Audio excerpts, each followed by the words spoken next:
வணக்கம்.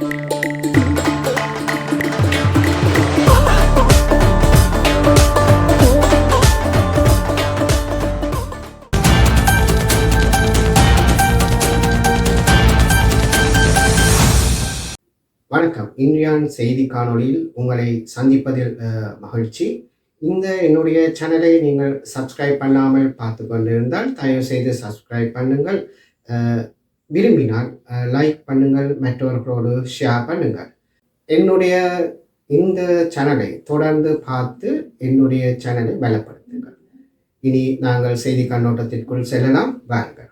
செவ்வந்தியை சட்டவிரோதமாக இந்தியாவிற்கு அழைத்து செல்லப்பட்டது தொடர்பாக ஜே.கே. பாயிடம் விசாரணைகள் நடத்தப்பட்டிருந்தது உங்களுக்கு தெரியும்.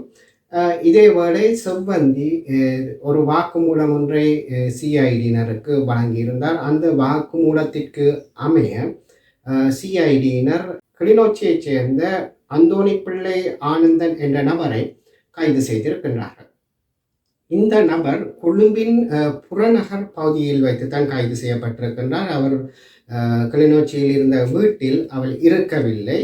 ஆகவே பின்னர் அவர் தொடர்பான தேடுதல் வேட்டைகள் இடம்பெற்ற பின்னர் தான் இவர் கொழும்பின் புறநகர் பகுதியில் வைத்து கைது செய்யப்பட்டு இவர் சிறிது விசாரணைகளுக்கு உள்ளாக்கப்பட்டார்.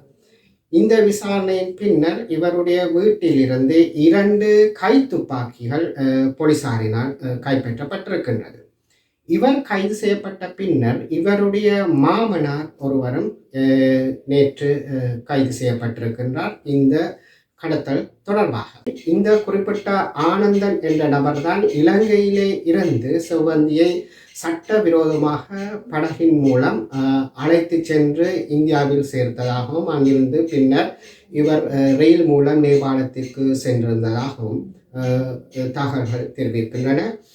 இதேவேளை ஆனந்தன் சட்டவிரோதமாக ஆட்களை இலங்கையிலிருந்து வெளியேறுவதற்கு, சட்டவிரோதமாக வெளியேறி இந்தியாவிற்கு செல்வதற்கும் அங்கிருந்து பல நாடுகளுக்கு அவர் செல்வதற்கும் இந்த ஆனந்தன் உட்பட ஒரு குழுவினர் தான் உதவி செய்துள்ளார்கள் என்று தெரிவிக்கப்படுகின்றது. இது திட்டமிட்ட குற்றச்செயல்களில் ஈடுபட்ட சுமார் 100க்கும் மேற்பட்ட நபர்கள் இவர் மூலம் சட்டவிரோதமாக சென்றுள்ளதாகவும் நம்பப்படுகின்றது. இவருடைய இந்த ஆழ்கடத்தல் சம்பந்தமான தொழிலுக்கு இவருடைய 2 சகோதரர்களும் ஆதரவாக செயற்பட்டுள்ளதாக தகவல்கள் தெரிவிக்கின்றது. இவருடைய 2 சகோதரர்களும் போதைப்பொருள் கடத்தல் மற்றும் தொடர்பான விடயங்கள் சம்பந்தமாக இவர்கள் கைது செய்யப்பட்டு தற்போது சிறையிலே இருப்பதாக தெரிவிக்கப்படுகின்றது.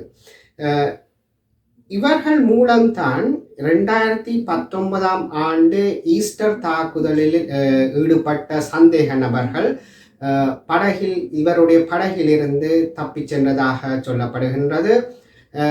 இந்த தப்பிச் செல்வதற்கான உத்தரவை அல்லது அதற்கான ஒரு ஆலோசனையை அல்லது அறிவுறுத்தலை சிலோன் பாய் என்று சொல்லப்படுகின்ற முகமது ரிஸ்வி என்ற நபர் இந்த ஆனந்தனுக்கு வழங்கியதாகவும் அந்த அறிவுறுத்தலுக்கு அமையத்தான் ஆனந்தன் அந்த ஈஸ்டர் தாக்குதல் 2019ஆம் ஆண்டு ஈஸ்டர் தாக்குதலில் தொடர்புபட்ட நபர்களை இலங்கையிலிருந்து சட்டவிரோதமாக இந்தியாவிற்கு அழைத்து சென்றதாகவும் இந்த ஆனந்தன் குற்றத்தடுப்பு பிரிவினருக்கு, அதாவது சிஐடியினருக்கு தன்னுடைய வாக்குமூலத்தில் தெரிவித்துள்ளதாக சொல்லப்படுகின்றது. இதற்கு மேலதிகமாக இஷாரா செவ்வந்தி இலங்கையிலிருந்து இந்தியாவிற்கு சட்டவிரோதமாக சென்ற படகு நேற்று அராலியில் வைத்து கைப்பற்றப்பட்டுள்ளதாக தெரிவிக்கப்படுகின்றது. இந்த கைப்பற்றிய சிஐடியினர்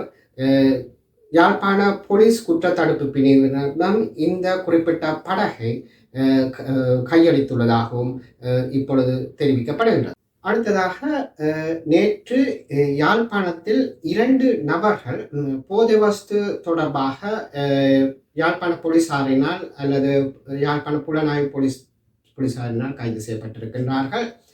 இந்த கைது செய்யப்பட்ட நபர்கள் முறையே 23 அல்லது 25 வயதுடைய இளம் நபர்கள் என்று சொல்லப்படுகின்றது. இவர்களிலே ஒருவர் போதைப் பொருளை விற்பனை செய்பவராகவும், இளையவர் மற்றையர் போதைப் பொருளை வாங்க வந்தவர் என்றும் போலீசாரினால் தெரிவிக்கப்படுகின்றது. இவர்களிடம் இருந்து வாள் ஒன்றும் கைப்பற்றப்பட்டுள்ளதாக போலீஸ் தகவல்கள் தெரிவிக்கின்றன. இந்த சுற்றி வளைப்பு மற்றும் கைதின் போது போலீசாருக்கு இந்த குறிப்பிட்ட போதைப்பொருள் விற்பனையாளர் 20 லட்சம் ரூபாவை லஞ்சமாக வழங்க முன்வந்ததாகவும், அதாவது தன்னை கைது செய்யாமல் இருப்பதற்காக 20 லட்சம் ரூபாவை அந்த குறிப்பிட்ட போலீஸ் உத்தியோகஸ்தருக்கு வழங்க முற்பட்டதாகவும், ஆனால் அவர் கைது செய்யப்பட்டு போலீசாரினால் கைது செய்யப்பட்டதாக தகவல்கள் தெரிவிக்கின்றது.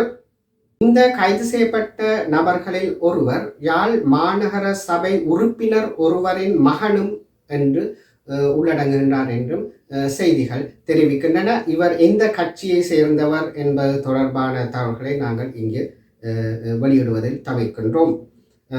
அண்மை காலப்பகுதியிலே கிட்டத்தட்ட 6 நபர்கள் இந்த போதைப்பொருள் பாவனை அல்லது போதைப்பொருள் விற்பனை தொடர்பான சம்பவங்களில் கைது செய்யப்பட்டிருக்கின்றார்கள்.